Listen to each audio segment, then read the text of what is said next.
Hello everybody. Today I'll be doing a presentation on stress's effect on the human body.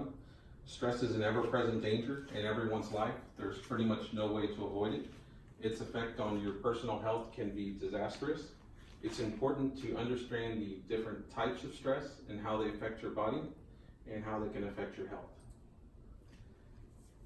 In 2017, the American Psychological Association conducted its annual survey and found that 57% of Americans reported that the current political situation was the #1 cause of stress over items in the past like work or money. This showed that the 2016 presidential election will not be something that we easily forget. While I'm not a doctor, I'm someone that has experienced stress just like everyone else. Stress pretty much is part of our daily lives, so I'll share with you some important facts that I've learned during my research. Having knowledge of stress and how to manage it will help you lead a happier and healthier life. First, I will cover the history of stress, then I will cover the different types of stress and how the body responds. Next, we'll look at the long-term effects of stress on the body, and then we'll look at some methods that everyone can use to manage stress in their daily lives. The study of stress is relatively new.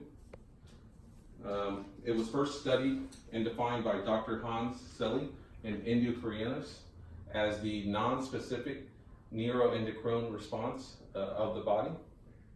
His research found that there were agents of stress sources, which he called stresses.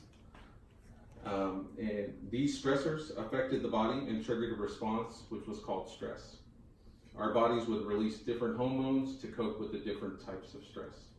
Due to Dr. Hans Selye's work, today we have a greater awareness of stress and realize the great impact on our health. We will now cover the 4 different quadrants of stress.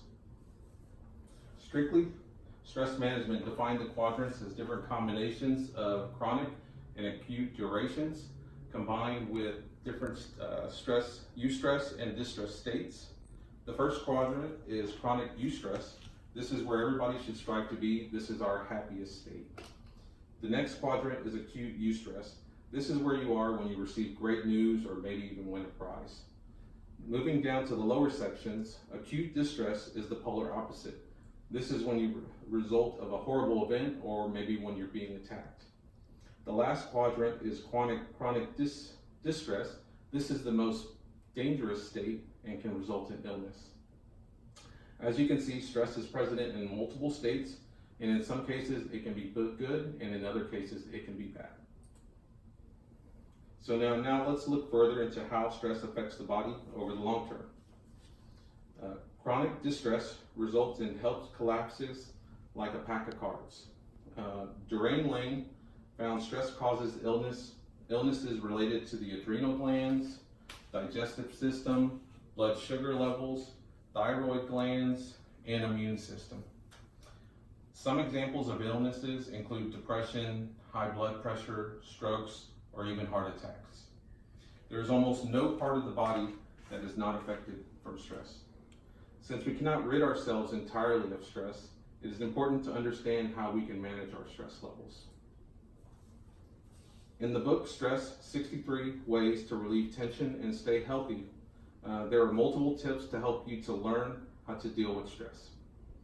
There are methods grouped into categories such as lifestyle, time management, nutrition, exercise, and self-care. The goal is to allow your mind to focus on something else rather than the source of the stress. There is no shortage of ways to reduce stress, and finding ways for you to deal with it is key. In summary, we have learned about the complexities of stress and how it affects our bodies. While there is no way we can avoid stress, we must learn how to identify it and learn methods to manage our stress levels. While the science around stress has evolved for years, there is no cure. Stress is part of our daily lives. No one should ignore the signs of chronic stress. I covered many aspects of stress in my presentation. Now you know about the 4 quadrants of stress. I explained the stress's effects on the body. Lastly, you learned multiple methods to learn how to deal with your stress levels. So we cannot change the results of the 2016 election, but we've learned some methods to cope with that stressor.